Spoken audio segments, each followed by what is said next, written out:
Bendito sea su nombre por siempre. Amén. Vamos a compartir la palabra del Señor en esta tarde. Vamos a continuar, ya que las visitas y demás dejamos aparcado pues, lo que tocaba respecto a la miniserie o a la serie que comenzamos en cuanto a los ancianos y diáconos. Así que leemos el texto que ya leímos de referencia, capítulo 4, verso 11 de Efesios, ya que tuvimos que aparcar un tiempo en esta porción de las Escrituras para explicar ciertas cosas, y aunque ha sido una introducción de 3 sermones, tenemos que darla. Amén. Así que dice la palabra del Señor así, yo les recuerdo el texto. Estamos todos aquí, amén. Amén. Todos deseosos de aprender de su Amén. palabra. Amén. Y él mismo constituyó a unos apóstoles, a otros profetas, a otros evangelistas, a otros pastores y maestros. Amén. Amén. Amén a su palabra. Estos días atrás, en estos sermones atrás, respecto a este tema, estuvimos intentando explicar y aclarar de que, mientras que por un lado la figura del pastor y la figura del diácono son las figuras más representativas en la iglesia local emergente del primer siglo y lo que tenemos en la actualidad, hacer tal afirmación nos hacía que surgiera una incógnita en concordancia con las Escrituras. La incógnita estaba basada y derivaba de esta porción de las Escrituras. ¿Cómo puede ser que el pastor y el diácono de alguna manera sean las figuras más representativas dentro de la congregación local, si Efesios capítulo 4, versículo 11, nos habla de 5 ministerios para perfección de los santos y solo se menciona uno, el pastor de estos 5 ministerios, y el diácono, que esa ni siquiera está, ¿no? Y entonces se planteaba esta cuestión y esta pregunta que teníamos que contestar. En estos 2 sermones anteriores, lo cual nos ha dedicado un sermón cada uno porque era un poquito más difícil de explicar, ya que hay mucha controversia al respecto, hay muchas gentes, muchos hermanos que creen que la figura del apóstol y la figura del ministerio de profeta como tal siguen operativos, y estuvimos hablando de que, aunque fueron imprescindibles y fundamentales, ya que echaron el fundamento y demás, no son ministerios operativos en la actualidad, ya que tenemos sus cimientos en las propias Escrituras, y sobre esos cimientos, esos ministerios que utilizó Dios para cimentar la congregación, nosotros estamos construyendo encima. Por tanto, quedaba aclarado la porción, la parte, la incógnita en cuanto a la operatividad de apóstoles y profetas. Pero aún así, aunque estos 2 otros ministerios que quedan no son tan controversiales o tan difíciles de explicar, el tema del evangelista y el tema del maestro, tenemos que explicar el porqué, tenemos que ubicar, ya que estuvimos diciendo de que ninguno de estos ministerios puede ignorarse, que ninguno de estos ministerios puede dejarse ahí, olvidarse y no dar una explicación del porqué, de dónde, de cuándo, de hasta dónde, de qué. Tenemos que hablar de la palabra del Señor. Y la palabra del Señor nos enseña que estos ministerios son imprescindibles para la edificación del cuerpo de Cristo. Por tanto, no podemos ignorarlos. Así que, una vez aclarado el tema de los profetas y apóstoles, no nos queda más remedio, aunque nos haya llevado mucho tiempo el hacer esta introducción para hablar de pastores y diáconos con libertad de este texto, tenemos que hablar de evangelistas y maestros. ¿Amén? Amén. Gloria al Señor.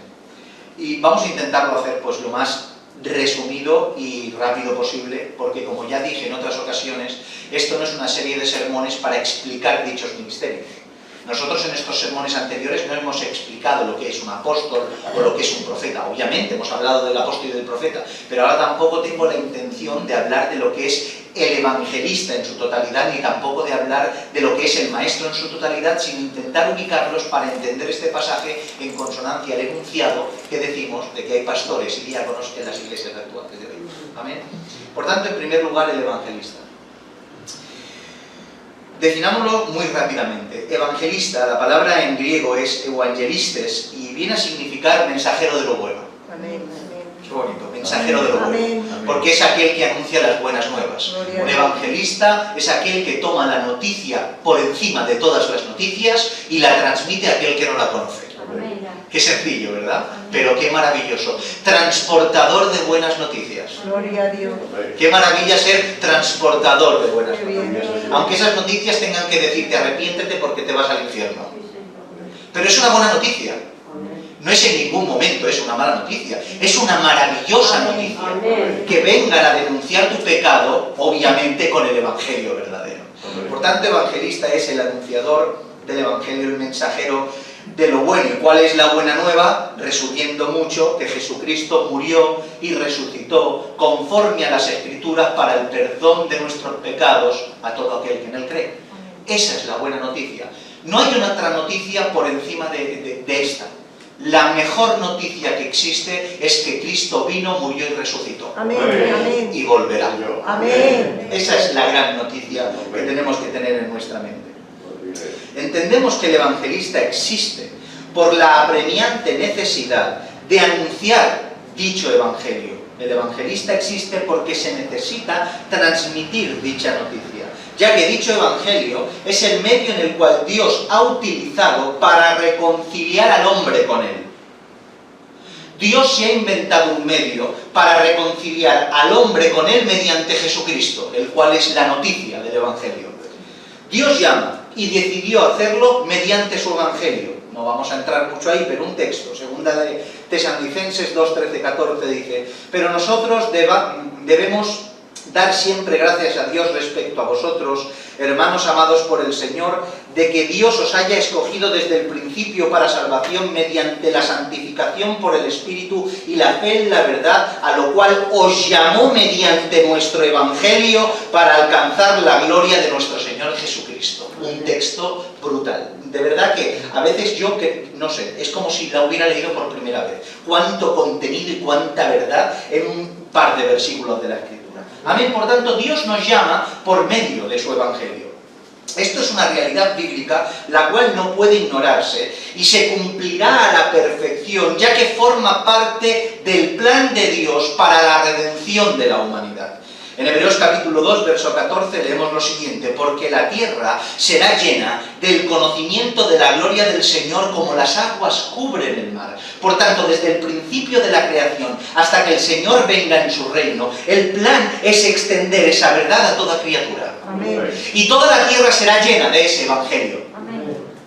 Sabemos por las Escrituras que Dios es el que añade a la Iglesia a aquellos que deben ser salvos, ¿sí? Amén. El 2.47 de Hechos dice: alabando a Dios y teniendo favor con todo el pueblo, y el Señor añadía cada día a la Iglesia los que habían de ser salvos, ¿sí? No obstante, Él ha decidido añadirlos mediante la labor del Evangelio, mediante la labor evangelística en medio de su pueblo, por medio de esta locura de este mensaje, de esta locura de predicación. Y es aquí donde encontramos el primer punto de inflexión, no del sermón en sí o del contenido, sino para la Iglesia a la hora de que hablamos todo esto. Y el punto de inflexión es que nosotros, como seres finitos, ¿cómo puede ser que participemos de la obra de la redención? Es tremendo. Nosotros, siendo polvo de la tierra, participamos. Dios ha diseñado un plan el cual atrae a los seres humanos a reconciliarlos con Él mismo mediante Jesucristo por medio de la predicación del Evangelio, utilizando a su pueblo. Amén. Partícipes de la redención, mis hermanos. Es algo que debe producirnos gozo. Amén. ¿Sí? Amén. Y es algo que debe producirnos Amén. terror. Gozo y terror. Amén. Gozo de ser dichoso de: Señor mío, gracias porque me permites participar en tu obra redentora. Pero qué terror cuando hago las cosas mal, o cuando lo ignoro, Amén. o cuando no cumplo con tus expectativas, o cuando mis hechos van por otro lado. No es que ya no predique, no solo no predico, sino que mi conducta mancha o entorpece lo que otro hermano quiere hacer. Amén. Amén. Cuidado, mis hermanos. Amén. Tengamos gozo, pero temblemos delante del Señor. Amén. Amén. En cuanto a la evangelización se trata, aquí es donde nos encontramos con el primer problema a solventar en cuanto a dicho ministerio, ya que según las Escrituras, este llamado a predicar es para todos. ¿Es una pregunta obvia? O sea, si el evangelista es lo que acabamos de mencionar, pero la Escritura dice que todos tenemos que predicar el Evangelio, ¿qué diferencia hay entre todos y el evangelista como ¿Entienden? Surge una pregunta obvia respecto a esto. Y es algo que tenemos que solventar porque todos los creyentes tenemos la responsabilidad de proclamar el Evangelio y llevar esa buena nueva con nosotros a todos lados. ¿Están de acuerdo? Amén. Mateo capítulo 5, versos 14 y 16 Amén. nos habla de que somos la luz del mundo y tenemos que ser luz, tenemos que ser sal. Nosotros tenemos un ministerio en ese sentido en cuanto a lo que se trata de reconciliar a los hombres con Dios mediante su Evangelio por medio de lo que hablamos y por medio de lo que vivimos. Por tanto, tenemos que llevar como hijos de Dios el Evangelio a todo lugar donde vayamos. A nuestras casas, a nuestros trabajos, a la compra, a pagar nuestros impuestos, por todos los sitios tenemos que llevar el Evangelio. Y no tanto a veces como a ponerte a predicar como un loco en cada sitio, pero que tu conducta predique a Jesucristo. Amén. Que tu conducta predique a Jesucristo. Leemos textos que nos muestran cómo esta realidad tan grande de llevar siempre el Evangelio a todos los lugares y situaciones, incluso las situaciones más extremas. El Evangelio debe ser proclamado. En Hechos capítulo 8, verso 4 dice: pero los que fueron esparcidos iban por todas partes enunciando el Evangelio. No dice comisionados, no dice mandados, esparcidos. Amén. ¿Por qué fueron esparcidos? Porque fueron perseguidos, tuvieron que salir corriendo. Pero los que fueron esparcidos, por allá donde eran esparcidos, fíjense qué expresión, esparcidos, como coger un puñado de trigo y tirarlo, esparcido. Así fue el pueblo del Señor, expulsado, esparcido, y por donde iban siendo esparcidos iban predicando el Gloria a Evangelio. Dios. Amén. ¡Aleluya! Aquellos que eran perseguidos por causa del Evangelio, se llevaban el Evangelio con ellos a donde iban siendo esparcidos. Por tanto, la predicación del Evangelio es una responsabilidad general en medio de su iglesia y todos tenemos la responsabilidad de enunciarlo allá donde nos encontremos. Pero aunque a todos nos corresponde anunciar el Evangelio por todo lugar, por medio de nuestro mensaje y, como hemos dicho, sobre todo por medio de nuestra conducta, no todos tienen el ministerio del evangelista. O sea, no todos tienen las cualidades dadas por Dios para desarrollar particularmente dicha labor.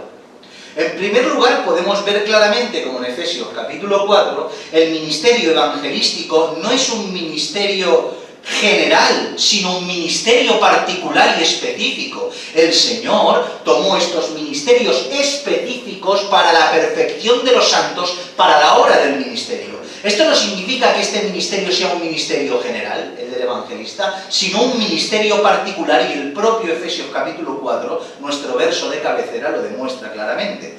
Por tanto, aquellos que tienen dicho ministerio, les acompañan ciertas características que los diferencian del resto. Les acompañan ciertas características que los diferencian del resto, y para ello veamos algunos ejemplos de algunos evangelistas que vemos en las Escrituras, sobre todo uno, para ver qué diferencias tan claras hay entre este, que no encontramos de alguna manera natural en el resto y en los demás.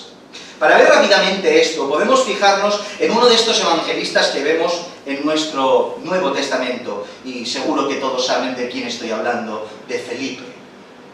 Felipe el evangelista. Felipe, aunque comenzó como diácono, no se le conoció, ni se le conocía como Felipe el diácono. En Hechos capítulo 21, verso 8 dice: al otro día, saliendo Pablo y los que con él estábamos, fuimos a Cesarea, y entrando en casa de Felipe, ¿qué? Felipe el evangelista. Lo conocían los propios apóstoles, no como el diácono que levantaron entre los 7, sino como Felipe el evangelista. Por tanto, podemos ver que las características de Felipe le hicieron abandonar la labor de diácono, o como mínimo, supongo yo, compaginarla con su ministerio principal, el cual fue esparcir el evangelio, hacer función de evangelista. Como característica principal, yo diría que un evangelista, en primer lugar, debe ser llamado por Dios. Eso en primer lugar, ser llamado por Dios. Y cuando me refiero a llamado por Dios, no me refiero a un llamamiento profético directo. No me refiero a que Dios venga en profecía hablando directamente y revelándote el ministerio que te va a dar y por ende ejecutarlo. No. Obviamente pueden haber casos que surja eso, no digo que no porque creemos en la profecía y creemos en la revelación del Señor, pero no estoy hablando de esto, sino en ese celo acompañado de requisitos y capacidades para dicha labor. O sea, que el llamado se ve en la persona cuando el celo y los requisitos y cualidades están evaporándose por los poros de la piel del susodicho.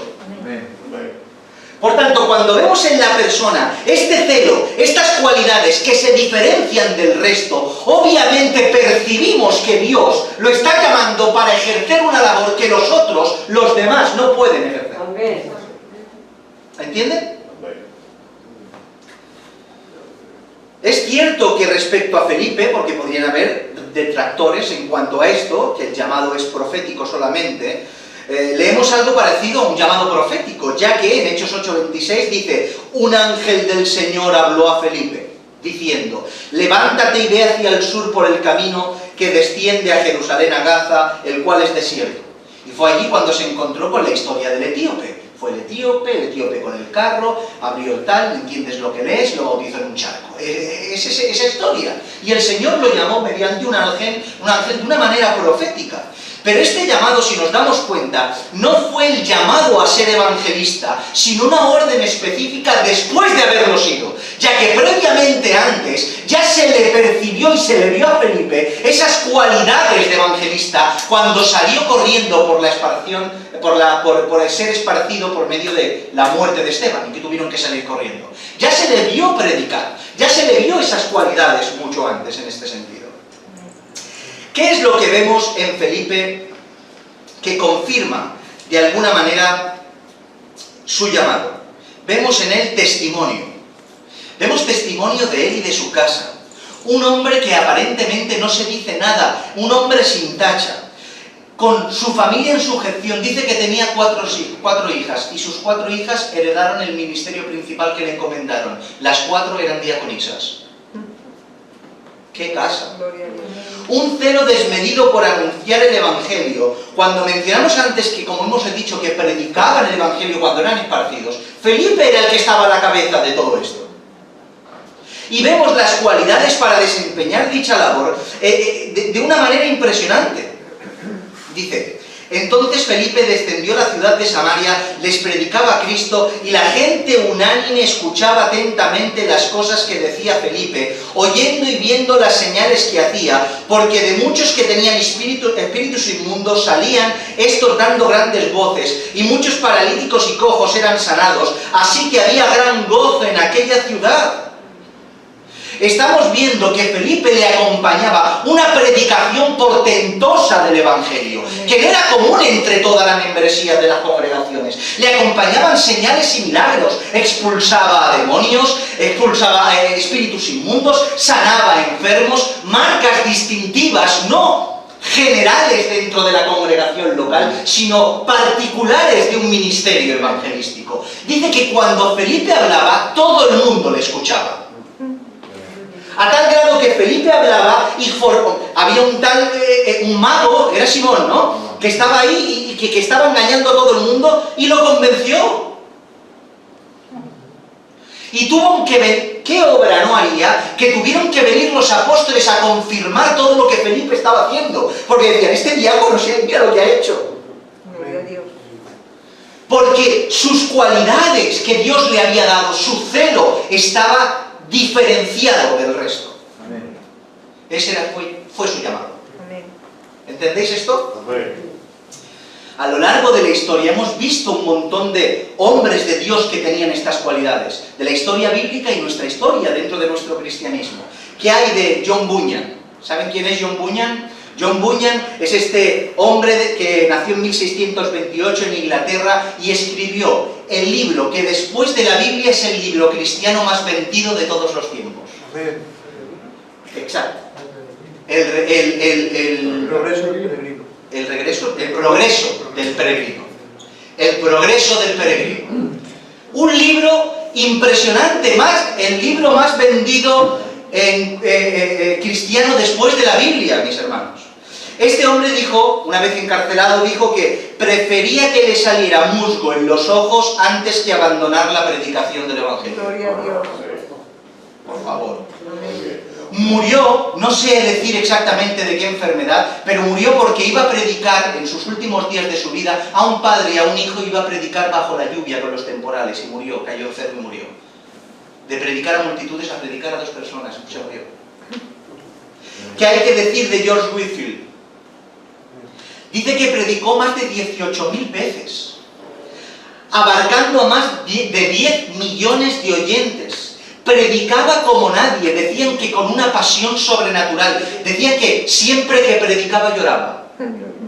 No podía predicar sin llorar, se lo comía el celo. Amén. Se lo comía el celo y predicaba y lloraba el Evangelio. Su tema siempre era el nuevo nacimiento. Dice que él dedicaba 8 horas para dormir, 8 horas para orar y predicar y 8 horas para estar con la gente.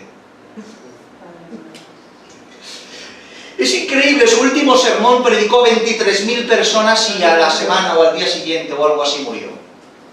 Por tanto, podemos ver que aunque el ministerio evangelístico es plural en un sentido de proclamar el Evangelio, el ministerio del evangelista es singular y Dios es el que llama. Amén. Amén. Y llama de esta manera. Amén. ¿Entendéis esto?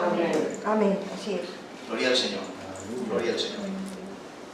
Por tanto, dicho esto, debemos concluir que no solo el evangelismo, entendiendo esto como la responsabilidad de anunciar el Evangelio, sino que también el ministerio de evangelista está operativo en la actualidad. Tanto el evangelismo general como el ministerio de evangelista, a mi modo de ver, está operativo en la actualidad. Bueno, si entonces está operativo, ¿por qué no se resalta como un ministerio de alguna manera principal dentro de la congregación o resaltado como el pastor y el diácono, este evangelista? A esto tenemos que decir que aunque es un ministerio principal dentro de la congregación, tenemos que entender que el evangelista, aunque sale de la congregación, es un ministerio que se ejerce fuera de la congregación. ¿Sí? Es un ministerio que está vigente, es un ministerio dentro de la congregación, pero que ejerce su labor en su mayor medida fuera de la congregación. En Romanos capítulo 10, verso 13 al 15 dice: porque todo aquel que invocar el nombre del Señor será salvo. ¿Cómo pues invocaréis a cual no han creído? ¿Y cómo creerán aquel de quien no han oído? ¿Y cómo oirán sin saber quién les predique? ¿Y cómo predicarán si no fueren enviados? Como está escrito: cuán hermosos son los pies de los que anuncian la paz, de los que anuncian las buenas nuevas. Amén. Enviados, comisionados, fuera de la congregación. Queda claro y creo que nadie tiene dudas de que el evangelista es aquel que anuncia las buenas nuevas, pero que este ministerio queda fuera de la congregación, o sea, su labor está fuera del círculo de la iglesia local en este sentido. Esto en absoluto quiere decir que está al margen de la iglesia local. Para nada. Depende y está ligado absolutamente con la iglesia a la cual pertenece y con los pastores y los ancianos en los cuales los dirigen. Amén. Por tanto, el evangelista, aunque obviamente ejerce de puertas para afuera, no camina independiente de la iglesia. Como que no tiene que dar cuentas a nadie. Yo soy evangelista, voy por donde quiera y tengo carta de libertad. En absoluto. Un evangelista que no tenga una iglesia local es un evangelista que no está sujeto a las Escrituras. O no es evangelista. Amén. Porque tienes que tener una referencia, un pastor, una congregación. Podemos verlo en las Escrituras. Pablo llamado por el Señor Jesucristo glorificado. Y Bernabé, un enviado juntamente con Pablo, y no van por su cuenta, están sujetos a Jerusalén obviamente, con Santiago a la cabeza, pero dependían en sus viajes misioneros de la iglesia ubicada en Antioquía de Pisidia. Y ellos iban en sus viajes desde esa iglesia comisionados por la propia congregación, y cuando volvían no esperaban un minuto a dar cuentas a su iglesia. Amén. Por tanto, tenían una libertad increíble. Ellos eran los que estaban capacitados y no otros, pero tenían que dar cuentas a las iglesias. ¿Y qué hay de Timoteo? Timoteo haz obra de evangelista, le dice, pero estaba completamente sujeto al apóstol Pablo. Amén. ¿Entienden todo esto? Amén. En cuanto a dicho ministerio, me tienen paciencia, así lo terminamos. Amén, ¿vale? amén. En cuanto a dicho ministerio, tenemos que decir que no todos piensan igual al respecto. O sea que hay bastantes discrepancias girando alrededor del evangelista. Algunos hermanos sostienen que es un ministerio de fundación, o sea que es un ministerio fundante, un ministerio que se asemeja al de profeta y al de apóstol, o sea que en la actualidad no están vigentes, y hermanos de peso en conocimiento teológico y bíblico. Y es verdad que el evangelista en el primer siglo tenía unas cualidades y estaba muy vinculado al ministerio profético y al ministerio apostólico. Y por eso estos hermanos sostienen de que el evangelista como ministerio es un ministerio fundante y no pertenece a los ministerios operativos de la actualidad. Otros hermanos sostienen que sí, que es que continúa, que está operativo el ministerio de evangelista, pero que no es un ministerio puertas para afuera, sino un ministerio dentro. Esto de verdad que me ha sorprendido, nunca lo había leído. Que es un ministerio dentro de la congregación. O sea, que este evangelista es el que se encarga, este ministerio, dicen estos hermanos, que son los que se encargan de instruir a las personas que van a salir a la calle. O sea, el ministerio de evangelista es aquel ministerio que instruye a las personas que van a ejercer la evangelización fuera de la congregación local. Eso es lo que sostiene. Yo, a mi modo de ver, mi opinión personal, el evangelista es lo que hemos mencionado y tenemos suficientemente Biblia para poder demostrarlo más que estas posturas. De que no está anulado, sino que sigue operativo, pero que es un ministerio que no se encarga de enseñar al pueblo, ya están los pastores y maestros, sino que se encarga de predicar fuera en la calle. En la actualidad se conoce el ministerio del evangelista en los lugares, ya han cambiado de nombre, parece ser, y se les conoce mucho como misioneros. Algunas personas creen que los misioneros son los apóstoles de hoy, también hay por ahí, pero bueno, entre paréntesis lo dejamos eso. Pero son como los misioneros, ¿por qué? Porque son los enviados de dentro de las iglesias, que dependen de la iglesia local y sus pastores, y son mandados a un lugar y empiezan a predicar en esos lugares. Y empiezan a predicar o bien por los alrededores y los traen a su propia iglesia local, o se abren iglesias en otros lugares, y se conocen en la actualidad como misioneros. O sea, aquellas personas que salen de una iglesia local, pero que se encargan de anunciar puertas para afuera el Evangelio de Jesucristo. Así pues, terminamos con el evangelista, así pues, aunque operativos y como parte de la iglesia, trabajan fuera de la iglesia y probablemente por eso los pastores y diáconos son los que se mencionan sin incluir el ministerio de evangelista en este sentido. ¿Ha quedado claro? Amén. Gloria al Señor. Amén. Gloria al Señor. Y vamos a por maestros, que no vamos a tardar mucho en esto. Gracias. Por último tenemos que ubicar al maestro. Y lo haremos de una manera muy rápida, para concluir en el día de hoy y ya de alguna manera la próxima vez que nos toque ya hablar de los requisitos de los pastores y de otras muchas cosas que tenemos que hablar y de los diáconos que también nos llevará tiempo, pero ya introducidos en el tema totalmente. La palabra que encontramos para maestros es didáskalos en griego. Y didáskalos tiene que ver con doctor, con instructor, con aquel que instruye. Esta palabra se le atribuye a aquel que de alguna u otra manera, en mayor o menor medida, tenía la responsabilidad o tiene la responsabilidad de transmitir conocimiento. El didáskalos, el maestro, es aquel que tiene la responsabilidad de transmitir conocimiento. Y esta palabra se le atribuye a diferentes grupos de personas a lo largo de la historia bíblica. Por ejemplo, una manera de entender didáskalos, maestro, en responsabilidad de transmitir conocimiento, es el cabeza de familia. Un padre de familia tiene la responsabilidad de transmitir conocimiento a sus hijos. Tiene la responsabilidad, en una medida, de transmitir ese conocimiento a los hijos. Los escribas, los rabinos de Israel en aquel tiempo y en la actualidad, se le atribuye ese concepto de didáskalos, de maestro, porque tienen la responsabilidad de transmitir y conocimiento. Y el didáskalos por encima de todo, el maestro por encima de todos, qué decir de nuestro Señor Jesucristo, que nos transmitió el mayor de todos los conocimientos, que era su propia persona y su propia enseñanza. Por tanto, dentro de la iglesia local, si a lo largo de la historia bíblica todo esto ha sido tan importante, ¿cómo dentro de la iglesia local, el cuerpo de Cristo, no va a haber un ministerio operativo que se encargue de transmitir conocimiento? ¿Cómo no va a haber un ministerio operativo, un didáscalos dentro de la congregación que esté encargado de transmitir el conocimiento al pueblo del Señor? Así pues, el ministerio de maestro no genera, como hemos dicho, no genera en absoluto ninguna duda para nadie.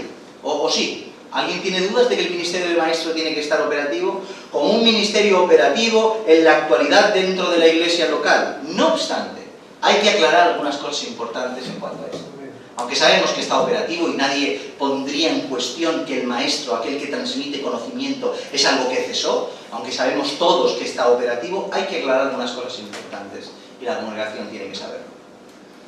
Lo primero que tenemos que hacer es una diferencia como la que hemos hecho anteriormente, pero con algunas salvedades importantes. Por un lado, como pasa con el evangelista, no podemos decir qué pasa con el maestro dentro de la iglesia, ya que no el evangelista, sino el evangelismo. El evangelismo, el transmitir el evangelio, es una responsabilidad y una tarea que abarca a toda la congregación, desde el más grande al más pequeño, desde el que tiene más conocimiento al que menos. Pero no así con la enseñanza, porque no todos tienen la capacidad de transmitir conocimiento. No todos. Siempre tenemos la capacidad de hablar, de ayudar, de consolar, de abrir las escrituras, de estudiar, pero no de transmitir conocimiento como tal. Por tanto, tenemos que saber hacer esa diferencia, mis hermanos. Como hemos dicho, no podemos decir que en la iglesia todos tenemos la capacidad y responsabilidad de enseñar, o sea, de ejercer en mayor o menor medida de maestros dentro de la congregación. Pero sí que, en mi opinión, y esto yo lo entiendo así, podemos encontrarnos con personas capacitadas para enseñar, pero que no necesariamente tienen que entrar dentro de un ministerio de perfección. O sea, me explico. En Romanos capítulo 12, versos 6 y 7, por tomar un ejemplo, dice: de manera que teniendo diferentes dones, solo leo una porción, pero todo Romanos 12 sabemos que es esta gracia dada por Dios a su pueblo en diversidad de dones y diversidad de cualidades, teniendo un mismo cuerpo, un mismo espíritu, pero que todos es lo mismo, hablando de Romanos 12, Corintios 12, 14, etc. Dice: de manera que teniendo diferentes dones según la gracia que nos es dada, si el de profecía, úsese conforme a la medida de la fe, o si del servicio en servir, o el que enseña en la enseñanza. En mi opinión, esto es una opinión personal que yo tengo respecto a esto, cuando lees estos textos como el de Romanos 12 y algunos otros, me encuentro con cualidades específicas que encontramos en medio de los creyentes que deben estar al servicio de Dios como pueblo. O sea, me explico, para que lo puedan entender. Dentro de la congregación, Dios capacita a la membresía con diferentes cualidades y diferentes dones, que no precisamente son dones que tienen que ver con algo sobrenatural o con dones que tienen que ver con el ministerio, sino son cualidades innatas o de cualquier persona que Dios pone innatamente en las personas, que lo pone al servicio del Señor. Por tanto, el que tiene la capacidad de arreglar una bombilla, como el que tiene capacidad de limpiar, como el que tiene capacidad de profetizar en este sentido, con un don, por nombrar un don extraordinario en este sentido, todos son dones que Dios da en medio del pueblo para desarrollarlos para beneficio y disfrute del mismo pueblo. Por tanto, yo entiendo aquí de que hay personas en medio de la congregación que Dios les ha dado ciertas capacidades de aprendizaje, comprensión y transmisión de lo que han aprendido, que en ciertos momentos puntuales dentro de la congregación, la propia congregación puede disfrutar del don que tiene esa persona, aprendiendo del conocimiento que recibe, sin tener la necesidad de pertenecer a un ministerio de perfección. En otras palabras, imagínense que aquí hay dentro del medio de la congregación una persona con sabiduría bíblica y nos transmite su sabiduría en los momentos oportunos y puntuales que pueda hacerlo. ¿Hay algún problema? Dice la Escritura: quien tenga salmo, quien tenga... No hay ningún problema. Por tanto, yo entiendo de que hay personas que tienen capacidad de enseñanza en medio de la congregación puntualmente, al margen del ministerio de perfección. ¿Lo han entendido esto? Amén. Una vez aclarado esto, dentro ya del ministerio de maestro que encontramos en Efesios 4, tenemos que decir que la discrepancia no está en sí el ministerio de evangelista sigue vigente o no. Algo que creo que todos entendemos y todos entienden. La única discrepancia o dificultad que podemos encontrar es más bien si es un ministerio independiente al del pastor o el pastor es el que ejerce como maestro. Esta es la única discusión que podemos tener, la única discusión teológica que hay. Si el maestro es un oficio aparte del pastor o el pastor ejerce a su vez de maestro. O sea que dentro de la iglesia local exista por un lado pastores que pastorean y cuidan y maestros que enseñan. ¿Sí? Amén. La verdad, mis hermanos, y esto es sorprendente, por decir una cifra alta, el 90%, por no decir más, no contemplan la posibilidad, el 90% de los autores que he leído o que están al alcance de mi mano, igual hay más, pero los que están al alcance de mi mano, ninguno de ellos sostiene que el ministerio de maestro es independiente al ministerio de pastor. Amén. O sea, no entienden que el maestro sea un ministerio de perfección independiente, sino que es un ministerio que ejerce aquel que pastorea. Amén. Y me he sorprendido porque es que todo el mundo coincide. He intentado encontrar algo y he encontrado casi nada en cuanto a un ministerio independiente al del pastor. O sea, un ministerio con dos funciones diferentes, el de pastorear y el de enseñar, lo que se conoce como pastor-maestro. No pastor y maestro, pastor-maestro. Para demostrar esta postura, y ya vamos recta final, mis hermanos, no les canso más, que sé que hay mucha información. Para demostrar esta postura, acudamos a las propias Escrituras a ver lo que dicen, ¿no?, al respecto de esto, si es así, ¿no? En primer lugar, podemos ver cómo el pastor, para ejecutar su labor, es necesario que cumpla algunos requisitos, ¿sí? Un pastor, para ser pastor, necesita cumplir dichos requisitos para poder ejercer como pastor, cosa que estamos y que atenderemos próximamente, es en lo que estamos inmersos, es a lo que queremos llegar. Y entre ellos se encuentra el siguiente requisito. En 1 Timoteo 3:2 dice: pero es necesario que el obispo sea irreprensible, marido de una sola mujer, sobrio, prudente, decoroso, hospedador, ¿y qué dice? Apto para enseñar. Por tanto, la enseñanza, el apto para enseñar, es un requisito indispensable en aquel que es pastor. Amén. Segunda de Timoteo capítulo 2, verso 2 dice: lo que has oído de mí ante muchos testigos, esto encarga a hombres fieles que sean idóneos para enseñar también a otros. O sea, hay una necesidad superlativa a la hora de ejercer el pastoreo y llamar a otros a que pastoreen, que tengan la capacidad de compartir las Escrituras y enseñar. Esto define claramente una de las responsabilidades del pastor, y es que tenga la capacidad de enseñar al pueblo las Escrituras. O sea, que tiene no solo que cuidar al rebaño como pastor, sino enseñar al rebaño como maestro. ¿Sí? Las Escrituras nos muestran que aunque dentro de la congregación, como hemos dicho hace un momento, hayan hombres con un don, con la capacidad de enseñar, que no necesariamente tienen que ser un ministerio de perfección y ostentar ese ministerio, y pueden tener ese don, pero nada más, un pastor no puede ser pastor sin tener esa capacidad. Y eso tiene que quedar bien claro. Otra cosa es que dentro del conjunto de los ancianos, cosa que también hablaremos de la pluralidad y singularidad de los ancianos en ese sentido, dentro del conjunto de los ancianos, unos tengan más capacidades que otros en ciertas áreas. Y teniendo unos más capacidades que otros en ciertas áreas, se encarguen del pastoreo de la iglesia, atendiendo las diferentes necesidades según las capacidades que sobresalen entre ellos.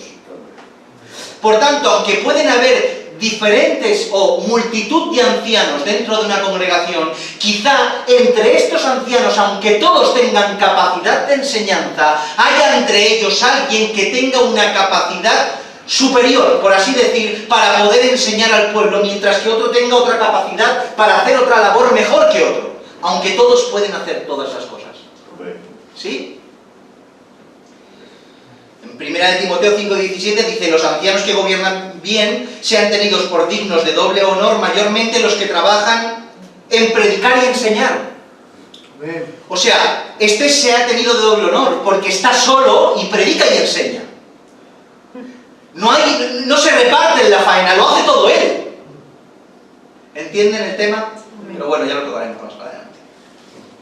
Por tanto, la idea de pastor maestro es una idea de las Escrituras y no del hombre. Pero, para que no haya ningún tipo de duda y tener una seguridad completa del asunto, atendamos a lo siguiente. Otra vez Efesios capítulo 4, verso 11. Dice: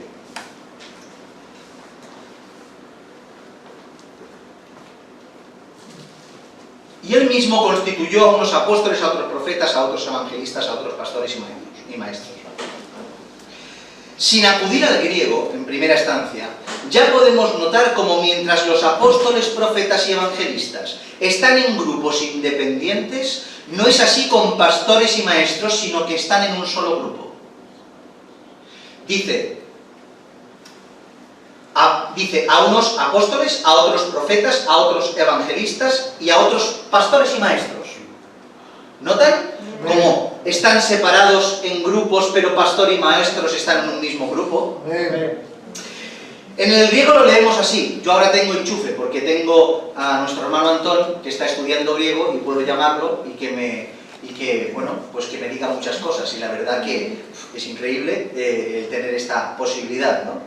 Y fíjense cómo dice el texto en griego directamente, se lee así.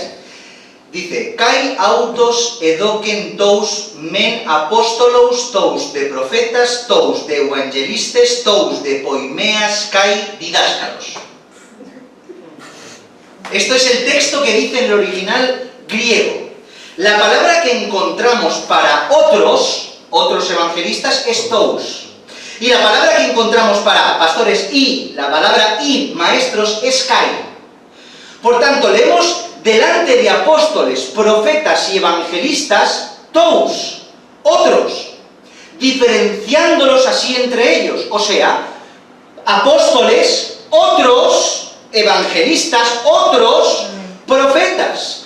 Pero cuando llegamos a maestros, no encontramos otros, tous, sino que encontramos kai, la palabra y, no diferenciándolos, sino agrupándoles justamente con los pastores. Amén. Según los que entienden del tema, porque yo no sé ni griego ni sé gramática, pero según los que entienden del tema, cuando dos sustantivos, pastor y maestro, van unidos por la conjunción kai y solo el primero tiene artículo, o sea, el pastor, ambos sustantivos se refieren a la misma persona o cosa. Amén. Por tanto, en griego, cuando lees otros, pastor, kai, maestros, es lo mismo. No es que sea lo mismo, sino que es la misma persona ejerciendo diferentes labores y funciones. ¿Entienden? Amén. Por tanto, considerando el griego koiné original del texto, se interpreta que en realidad en Efesios capítulo 4 no nos encontramos con 5 ministerios, sino con 4. Y uno que tiene 2 funcionalidades. Amén. Esa es la interpretación correcta: apóstoles, profetas, evangelistas, pastores y maestros. Así pues, es un mismo ministerio con diversidad de dones y capacidades, tanto de enseñar como de pastorear, con lo cual queda aclarado que el maestro está vigente y está operativo dentro de la iglesia local, pero representado en la figura del pastor. Así pues, cuando decimos que los pastores y diáconos son las cabezas, de alguna manera, representativos más significativos que administran la iglesia local, tenemos que decir que el maestro de aquí está implícito en el pastor. Amén. No está quitado, sino completamente operativo e implícito y dentro de la iglesia local. Pero la única diferencia es que está representado en una misma persona, en el pastor que hace a su vez de maestro. Amén. En conclusión, mis hermanos, ya de toda esta introducción, que nos ha dado 3 sermones. La introducción. En esta introducción, para aclarar esto, que de verdad que es que no lo pensaba, si yo lo llego a pensar a lo mejor lo hubiera hecho de otra manera, pero cuando ya vi lo necesario que era aclarar esto, pues ya decidí hacerlo. Amén. Decidí pues hablarlo a la congregación, todas estas cosas, para que tengamos conocimiento de todo esto, ¿no? Entonces, mis hermanos, en conclusión de todo esto, tenemos que concluir, acorde con todo lo que hemos aprendido, que aunque el pastor y el diácono sí que es verdad que son los ministerios o cargos de responsabilidad más representativos dentro de la iglesia local, no significa que ignoremos esta iglesia, Efesios capítulo 4, ignorando todo el resto de ministerios de perfección, sino que entendemos por medio de las Escrituras y de su teología, la teología bíblica, que tanto el apóstol como el profeta no son ministerios que están operativos en la actualidad, ya que son ministerios fundantes que actuaron en su momento imprescindiblemente, de que el evangelista sigue operativo, pero que no es un ministerio que se ejerza dentro de la iglesia local, aunque depende de ella, sino que se ejerce fuera, y que el maestro es un ministerio operativo, vigente, que se ejerce dentro, pero que está representado dentro de la figura del pastor. Por tanto, creo que con todo esto que hemos hablado, creo que queda claro Efesios capítulo 4 en cuanto a los 5 ministerios y la consonancia que tiene con lo que se ejerce a nivel de ministerios dentro de la iglesia local. Amén. ¿Está claro todo? Bueno, de todas maneras, cualquier duda y cualquier pregunta que haya, me la comunican y seguimos hablando del tema. Si hay más información, comuníquenlo, porque aquí estamos para aprender. Aquí no se trata de tener razón en nada, sino aprender, mis hermanos. Amén. Así que espero que haya quedado claro, porque es importante esto. Porque no podemos dejar cosas a un lado. Las cosas que se dejan a un lado es porque después de un esfuerzo superlativo no ha habido posibilidad de tener una respuesta. Gloria al Señor. No vamos a tener respuestas a todo, pero es una negligencia ignorar las cosas porque no conviene. Es una negligencia dejar las cosas a un lado y decir, bueno, ¿qué más da? Somos pastores, tal, y aquí no importa. No, mis hermanos, sino que tenemos que hablar la verdad bíblica y dar respuestas a las incógnitas que la propia Escritura nos enseña y ser una congregación instruida en su bendita palabra, para que sepamos lo que hacemos y lo que hagamos lo hagamos con propiedad, y tengamos en nuestra iglesia pastores y diáconos y sepamos que son las figuras que están ahí, y sepamos dónde está dónde está ubicado el evangelista, dónde está ubicado el maestro, dónde está ubicado el profeta, dónde está ubicado el apóstol. Lo necesitamos saber. No podemos ser ignorantes como iglesia en cuanto a eso. ¿Qué es eso? Es una locura, mis hermanos. Por tanto, nuestra labor, en todos los años que nos queden por vivir aquí en esta tierra, tendremos que ir aprendiendo poco a poco. Menos mal que cuando venga el Señor conoceremos como somos conocidos y ya no tendremos necesidad de preguntar nada más, ya lo sabremos todo porque estaremos con el Señor y el Señor de primera mano nos lo dirá todo. Pero hasta ahora tenemos una responsabilidad y no solo es mía. Otra vez, ni un amén. Y no solo es mía. Es una responsabilidad de toda la congregación. No solo el pastor tiene la responsabilidad. Por supuesto tengo la responsabilidad de instruir al pueblo, claro que sí. Pero ustedes tienen la responsabilidad de aprender. Y para aprender tienen que estudiar, y tienen que traer la Biblia, tienen que traer el boli, tienen que preguntar, y tienen que tener celo por las cosas del Señor, porque esto es la santidad que demanda el Señor de su pueblo. Así que, mis hermanos, hago un llamamiento a la responsabilidad en cuanto al estudio de las Escrituras. Amén. Nada, vamos a orar al Señor.